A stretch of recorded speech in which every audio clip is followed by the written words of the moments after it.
Might as well talk about the biggest rock story of the last 24 hours, that being the return of Linkin Park.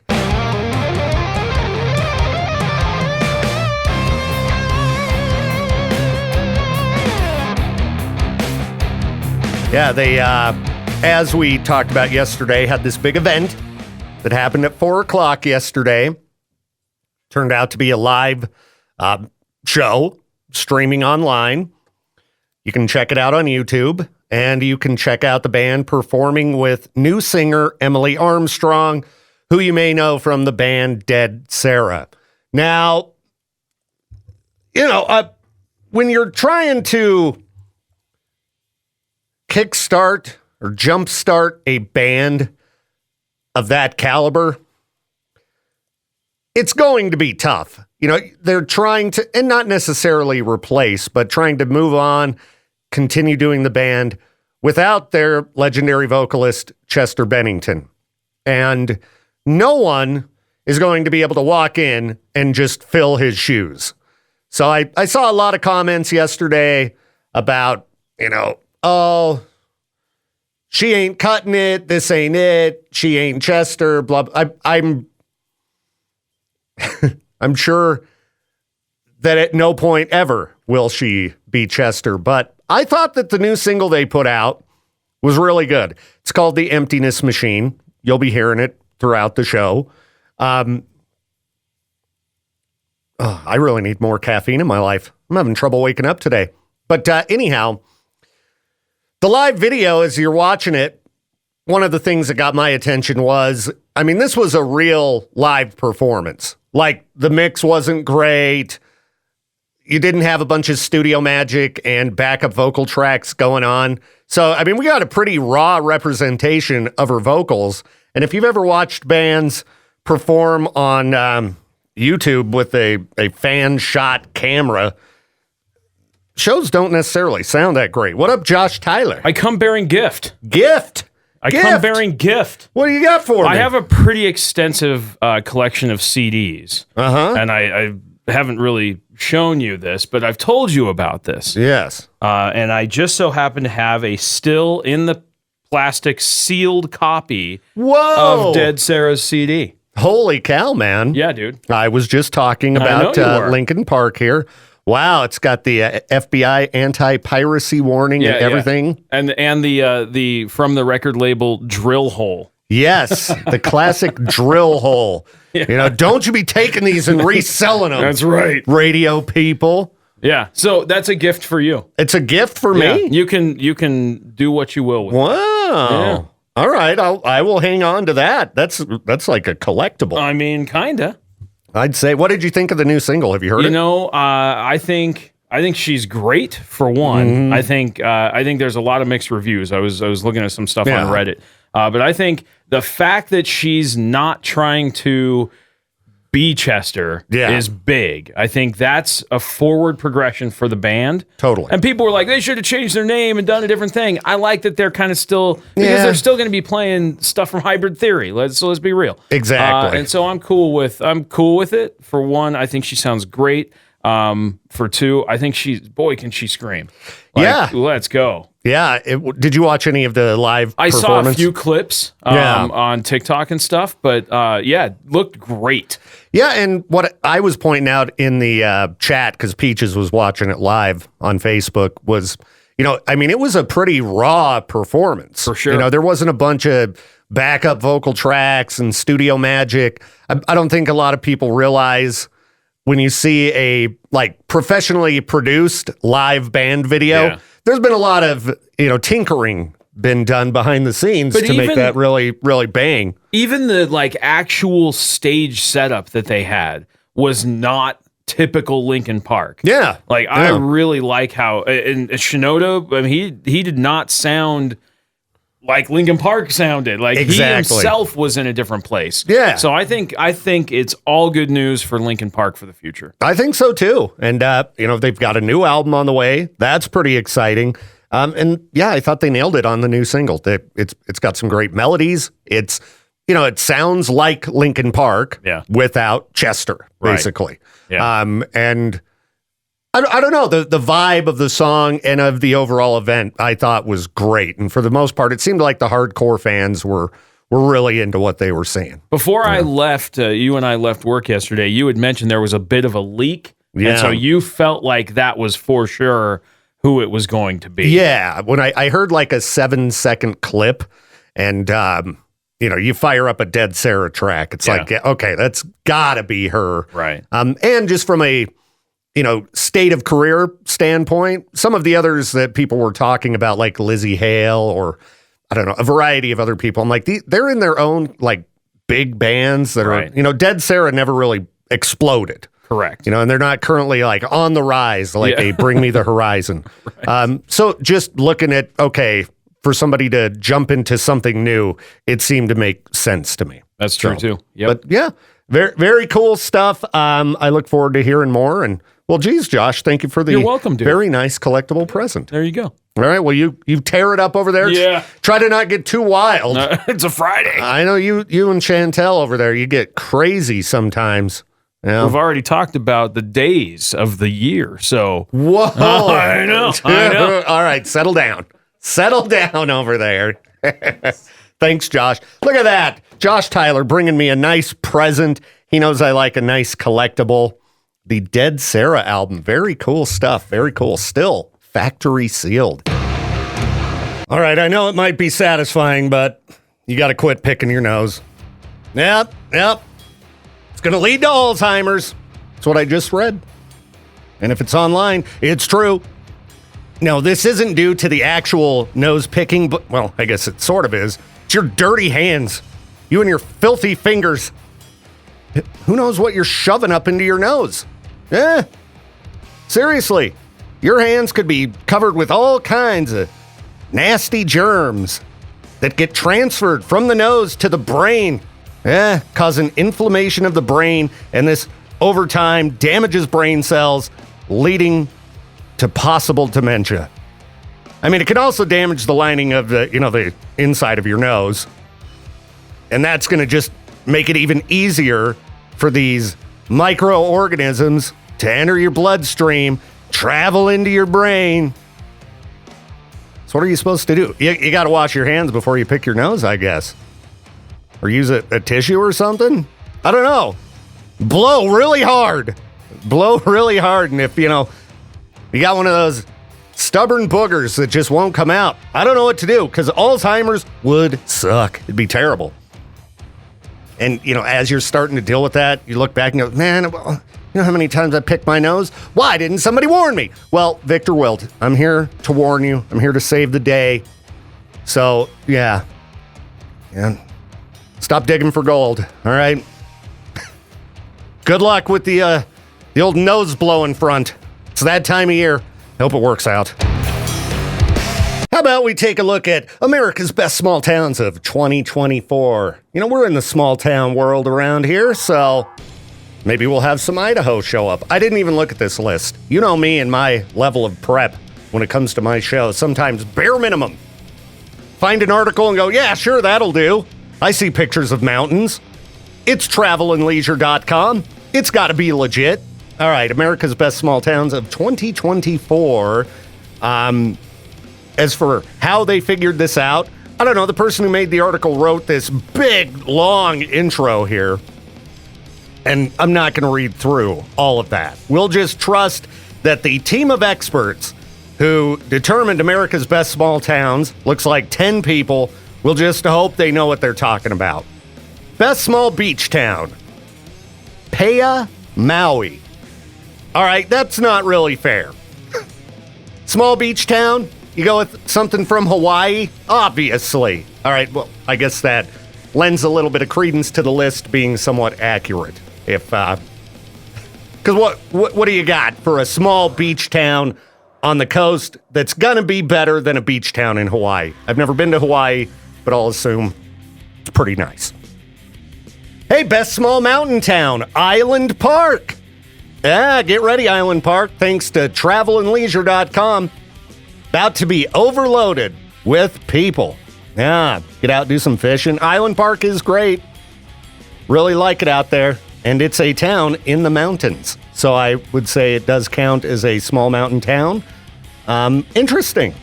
Out of all of the mountain towns in the U.S., Highland Park, pretty cool. I actually didn't expect Idaho to show up in the list, but that's cool. Best small lake town would be Harbor Springs, Michigan. Small town on the banks of Lake Michigan. And the article says Harbor Springs barely qualifies as a radar blip, even for lifelong Midwesterners. But I guess it's pretty great. Pretty great. I don't know. If I'm going on vacation, I think Michigan's kind of low on the list. But maybe I should go, because I just scrolled a little bit further down. Best small desert town, we've got Bisbee, Arizona. And I have not been to Bisbee. It's where Doug Stanhope lives. You know, he and his crew told me if I ever make it all the way down to Bisbee, hit him up. Maybe I'll have to do so one of these days. It is on my list of places I've got to go, Bisbee, Arizona, because I love small towns in Arizona. I don't know what it is about Arizona. Never would have thought that there'd be something in my blood that, you know, just connects with Arizona, but I love it down there. And Bisbee kind of looks like Jerome, Arizona. You know, it's a mountainous town, switchback roads and stuff. It looks really cool. From everything I've heard about Bisbee, it's a great place to go check out. So this list, it looked pretty good. Usually these lists, I'm like, I don't know about this. Best small arts and culture town would be New Hope, Pennsylvania. Small town with just a few thousand residents, and it's on the edge of the Delaware River. Looks, I don't know, it looks nice. Looks nice. Best small food plus wine town would be Elk, California. Never heard of it. Never heard of Elk, California. But it's in wine country, so you'd have to assume it's probably pretty good for a small food plus wine town. I'll check it out. Best small plus wellness town. Small spa plus wellness town. Man, I can't talk today. Ouray, Colorado, which is a place I want to visit. Never been there before. Kind of screams Sedona to me, but it's at a much higher elevation. Ouray is really cool. That's spelled O-U-R-A-Y if you want to check it out. Looks beautiful there. Never been there. Need to go. And then small retirement town, we got Stuart, Florida. Stuart, Florida. I mean, hey, we got listener Stuart. I like him, so didn't know he had his own town named after him down in the land of crazy, Stuart, Florida, where all the old people go. Stuart, there you go. You're looking for the place to retire. Perfection. As you get older, I want to let you know, you got to get yourself some good shoes. People might make fun of my shoes because they look like mall walker shoes. But I tell you what, they're very comfortable. And as an old guy, a nice walking shoe, it's very important. And you don't really realize how much of a difference quality shoes can make in your life till you try some, stupid looking comfortable shoes like Hoka's. I'd buy them if I could afford them. I've had to downgrade to Skechers. Skechers old people shoes. Hoka's were great, but yeah, a little bit out of my budget. I swear, it's so weird the things that pop up on my internet feed due to my phone listening to me all the time. I was listening to a podcast called Knowledge Fight this morning, and one of the hosts was talking about how he just got some good quality shoes, and it was like his whole life, he had no idea how crappy his shoes were. Like, you should see the shoes Jade wears. They're, classic slip-on Vans. Now, those shoes, they've got a certain look to them. Sure, they're great. But they are not comfortable, all right? Bad for your back. And as an aching old man, you would think he would up his game and get some stupid shoes like mine. Again, they look horrendous, but they're very comfortable. You got to look for a lightweight shoe with a low heel-to-toe drop. Yeah, I've got articles popping up about shoes now. Good traction, moisture-wicking materials, and basically all the shoes that are recommended on this list are shoes I've tried and are outside of my budget. Like Brooks Men's Ghost Max. These shoes look stupid. I don't know, they look like, again, mall walker shoes. All of these do. And these have like blue and green on them.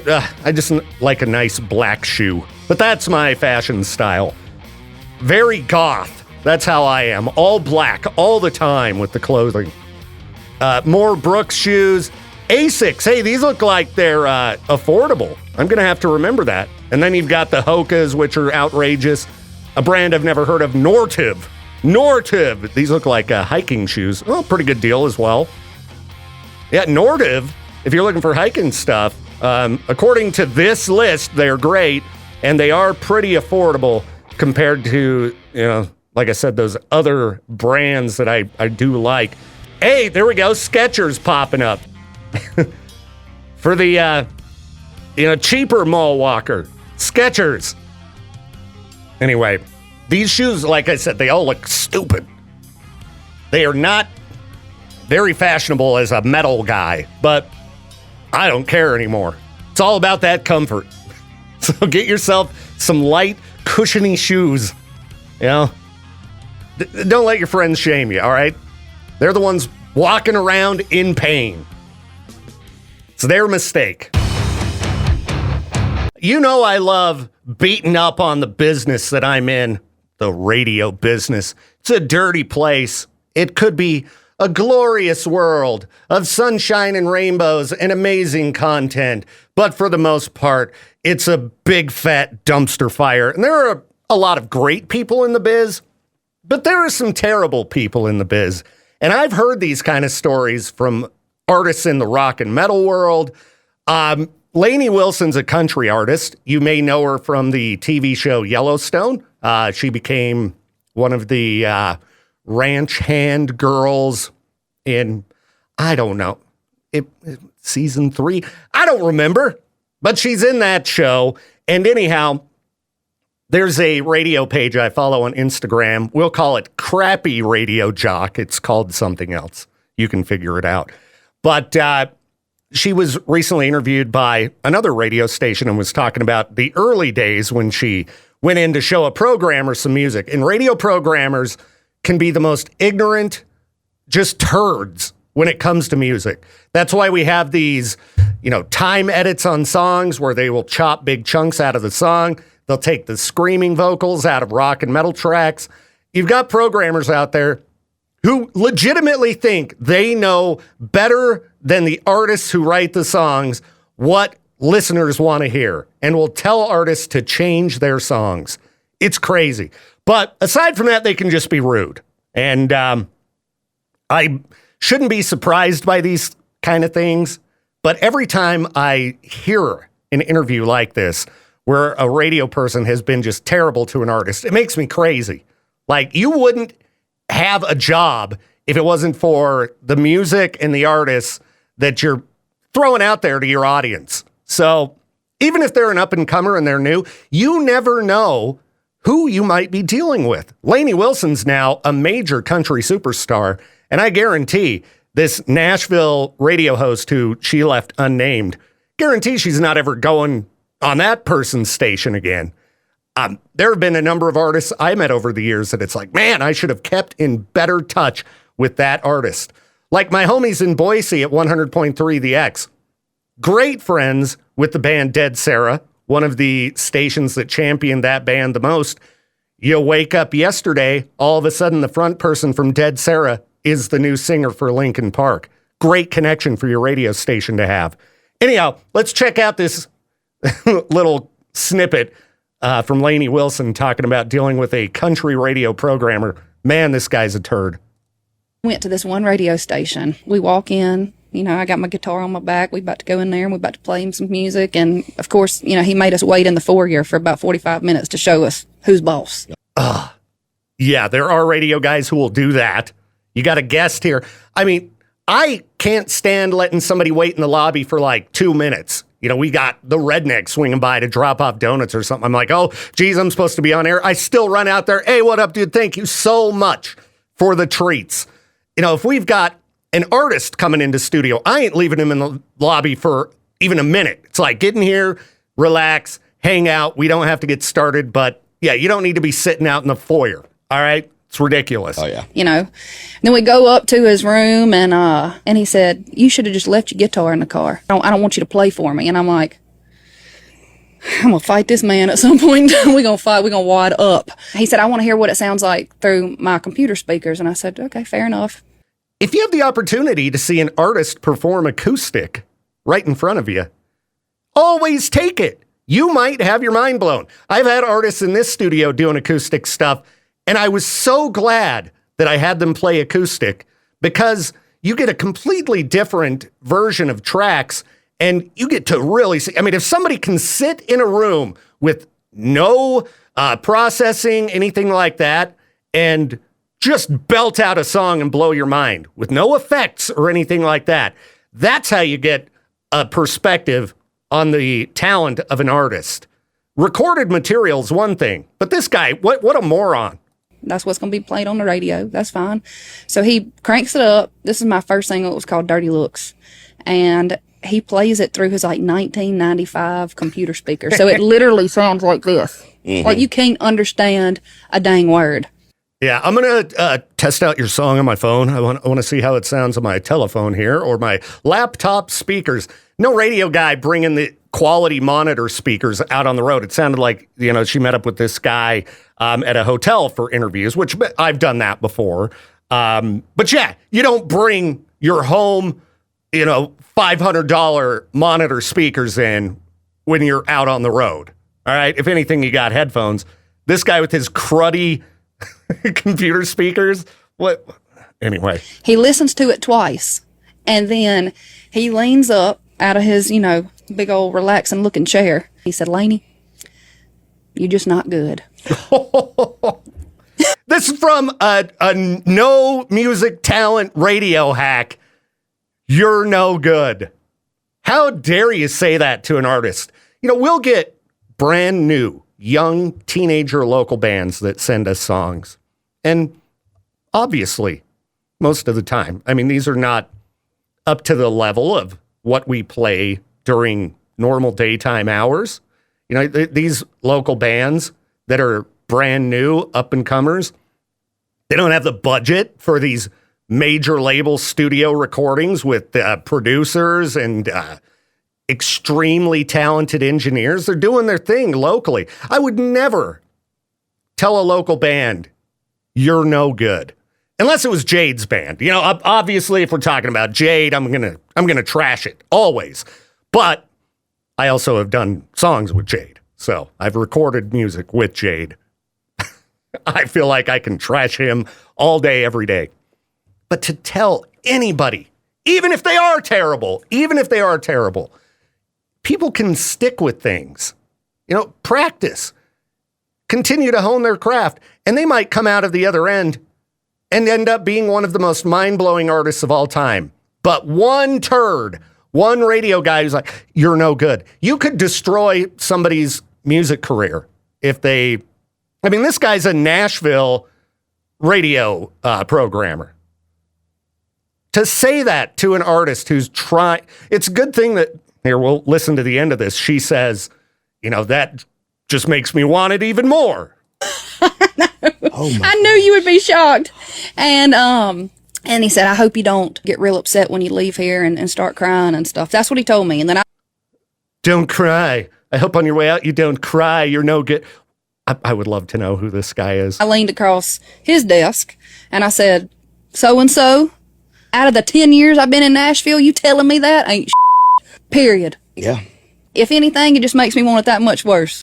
That's right. Good honor. Yeah. Screw these guys. Radio programmers, the last people you should listen to about the quality of your music.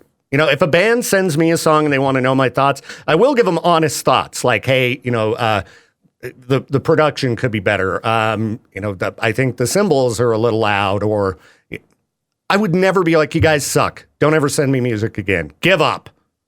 No. You try to encourage art, but there are too many people out there who just like to poo-poo on people because they can. Yeah, and these guys are an example of why bands don't want to come do radio interviews. Because this is what you deal with a lot of times. Terrible. Anyway, Rant over. We'll do freak news in a minute. Freak news powered by Grease Monkey, voted Idaho's best oil change. All right.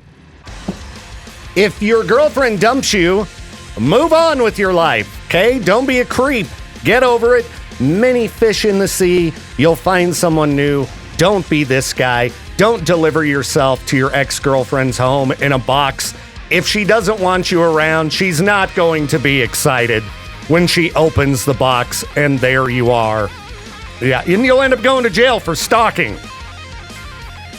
What a weirdo. What a weirdo. The guy popped out of the box with a gun as well. Yeah, that's not going to end good. All right? Thankfully, nobody was hurt. He's in jail. But what a creep. What a creep freak. I mean, when she tried to lift up the box, you'd think she'd be like, okay, I'm pretty sure I felt the whatever's in here move. I'm out of here. This could be a raccoon, but it feels pretty heavy. I think this is that idiot I dumped. Jeez. But what else do we have here? Creepy meat? Zombie meat? If you want to see video of this, just Google zombie meat. I guess the internet's going crazy about this. You got a piece of meat that looks like it's walking off of the plate and then diving off a table to the floor. There are certain types of meat, if you put salt on them, they'll start twitching. It's just basic science. But it does look creepy and weird. I don't think I would want to eat meat that appears to be walking. And that's as a guy who, I'm the king of beef. All right? I like myself a nice steak or cheeseburger. But not if they started moving around. All right? It'd just be unsettling, even if I know it was just the salt causing this to happen. How about a dental horror story? I didn't like this one. Man has 23 teeth extracted and 12 implants done on the same day, dies shortly after. This was in China. All right. I had 8 teeth pulled in one setting, but they did not do any implants. Maybe that's why I lived. But I'll tell you, having 8 teeth extracted all at once, that sucks. I can't imagine 23. And then 12 implants? Dude. Aside from any chance of infection and things like that, the stress of the event, it's going to turn all of your hair white, and yet you probably do face a risk of simply death by shock. Jeez. Anyway, spread out your treatments, all right? I waited a little while after getting 8 teeth pulled before I got around to getting the screws put in my jaw. All right? That was a few weeks later. Oh, man. Glad I got that over with. By the way, if you're going to visit New York City and you go to, like, Central Park, the bathrooms are dirty. Yeah, that was in the news. Investigation of New York City Park bathrooms finds alarming rate of litter and unsanitary conditions. Yeah, no kidding. All right, if you go to a public park bathroom in any big city, it's going to be bad. That's like only in emergency situations do you want to go use the bathroom at a city park in a major city. Like, I'd have to be... It would have to be one of those moments where there's no other option. No other option. Ew. So, yeah, I would assume you could have guessed that, but people get paid to investigate all kinds of things. So, maybe you didn't know. You're welcome. You're welcome. Yeah, use the bathroom at the hotel. This is going to drive people crazy around here. I've always heard of this as being a California stop. I found an article about how a rolling stop is safer for cyclists, and here's why. But I didn't read any of the article because at the top it says, of course, a rolling Idaho stop is safer for cyclists. Here's why. This was an article out of Oregon. There was a recent study from the Oregon State University College of Engineering, which concluded roads aren't any more dangerous when cyclists are allowed to roll through stop signs than if they were. Yes, rolling through a stop sign, not coming to a complete stop. Have you not always heard that called a California stop? I think they even called it that in driver's ed. Back in the old days when I was in driver's ed, like 20 years ago or something. It was longer than 20. Holy cow. Yeah, Idaho Stop. I just had to throw it out there. Come on, Oregon. You know, the article goes on. What is an Idaho Stop? An Idaho Stop, otherwise known as a stop as yield law, and I guess this only applies to bicycles. And the Idaho Stop nickname came from a rolling stop law passed in 1982, the year I was born, in Idaho. But it only allows bicyclists to treat stop signs as yield signs. So maybe if you're in a car, then it's a California stop. But I still think people ain't going to be very happy to hear there's anything known as an Idaho Stop. Anyway, just had to throw it out there. I don't know if this is Oregon teaming up with California and fighting back, but this is a thing. I read it. Not sure what we've got going on for weather in the next couple days, but if it does get hot, if you live in an area that has an HOA, be careful giving your neighbors a little bit of free water. HOA might come try to shut you down, hook you up with some kind of a fine. You'd think in a place like Phoenix, HOA would give you a pass when you're trying to help people stay cool. You know, they went through a record-breaking heat wave. You know, so just put up a sign out front, hey, free cold water. And, yeah, they've just been racking up fines because they're not storing these items out of view. It's a cooler. It's just a cooler with water in it. Man, HOAs can be so annoying. I've never lived in a place with an HOA, but I know that I would end up in trouble. I'd put some kind of stupid decoration outside, or, you know, I'd be having too much fun playing Grand Theft Auto, and I wouldn't mow my lawn for like 3 weeks, and yeah, it's just guaranteed to end up being a nightmare scenario for me. So I got to live HOA free. But yeah, you know, hopefully his neighbors will come together and be like, yo, listen, this guy's helping out people here. Phoenix is a little bit rough right now with the temps. Okay? It's just a cooler. God. Anyway, hope you don't have to put up with that kind of garbage from your neighbors. I wanted to let all you dudes know. I saw a clip from the news, and I was completely unaware of this, but if you drink a milkshake with a straw, apparently that's not very manly. Now, I don't know how you're supposed to drink a milkshake without a straw. What, just tip the cup back? I have never seen anyone consume a milkshake without a straw, unless it was like what they call a milkshake, and it's really thick, like an Arctic Circle milkshake, and you eat it with a spoon. Just letting you know, dudes. If I see you with a milkshake with a straw in it, pass in judgment. It's funny seeing a 24-hour news host say these kind of things. Because, I mean, you be you and do what you want to do. But, I mean, this is a guy who his job requires that he is, completely covered in makeup. So, you're looking nice and pretty on the news, buddy. Telling people that you're not manly if you have a milkshake with a straw. This is what happens on the news nowadays. What kind of weird timeline are we living in? Well, maybe we just need to look past these current times and look to the future. Let's talk about Christmas, everybody. Is it too early to talk about Christmas? No, this is kind of cool, though. Macaulay Culkin will be at a viewing of Home Alone in Connecticut in December. Yeah, apparently going to have a moderated Q&A session. And, yeah, you can get behind-the-scenes stories, insights with Kevin McAllister himself, Macaulay Culkin. When I was a kid, Home Alone was, at one point, my favorite movie. And I definitely wanted to meet Macaulay Culkin. I bet he'd be pretty cool. But, yeah, I don't know how much this is going to cost. And you got to go to Connecticut. I mean, I was looking at the map. My lady's house is within driving distance of this. I don't know if she's much into Home Alone, though. I have to find out. Might be a fun trip, though. Tickets on sale next week. Wonder how much they're going to be. I bet they're going to be outrageous. But it is in a strange location, Wallingford, Connecticut. I mean, it's kind of in the middle of nowhere, so maybe it would be easy enough to get some tickets. I'd go. I love Home Alone. It's a Christmas classic. It's probably the best Christmas movie, isn't it? I don't know. If not, you got to go with Gremlins.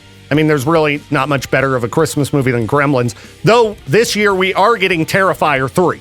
So Terrifier 3 could become the new all-time Christmas favorite of Victor Wilt. I'll let you know when that movie, drops. I got to go check it out then. But I guess for now, we'll stick with Home Alone and Gremlins, the top of my list.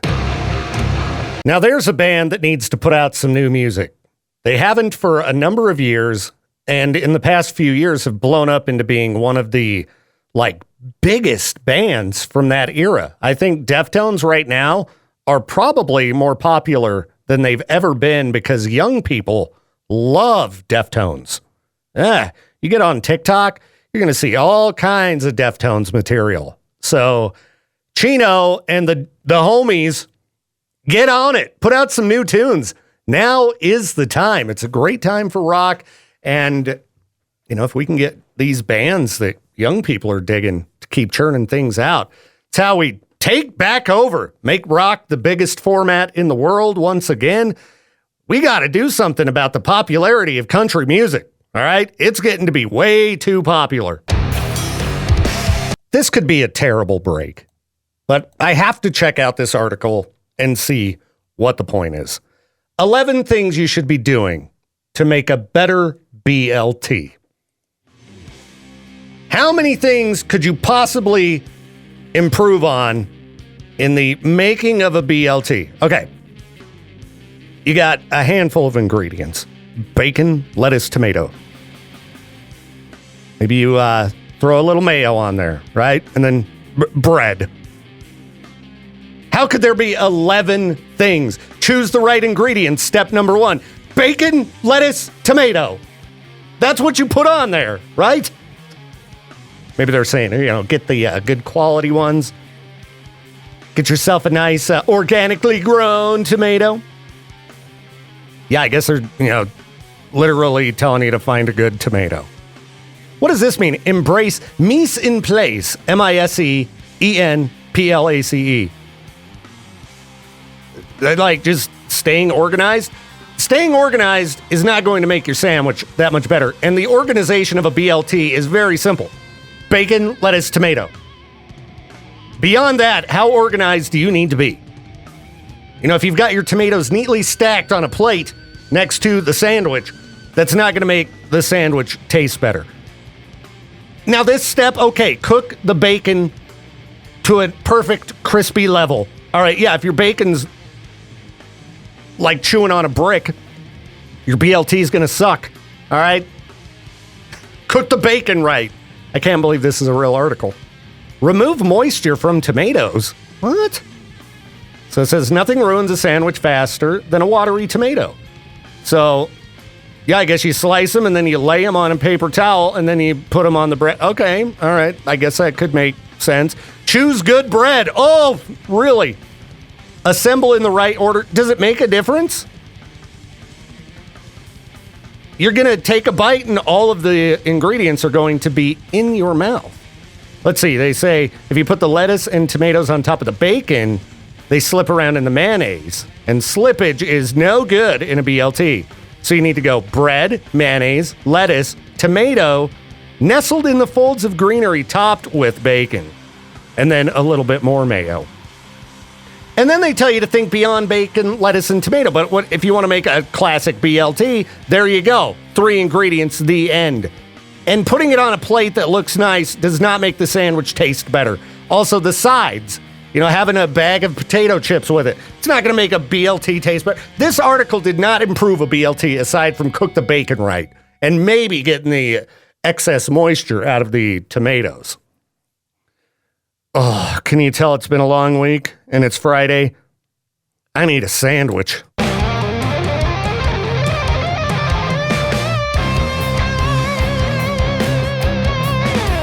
Thank you again for tuning in to the Victor Wilt Show.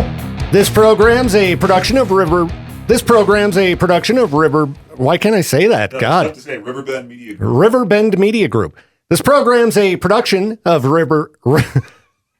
God. This program's a production of Riverbend Media Group. To contact the show or for more information, hit us up at riverbendmediagroup.com.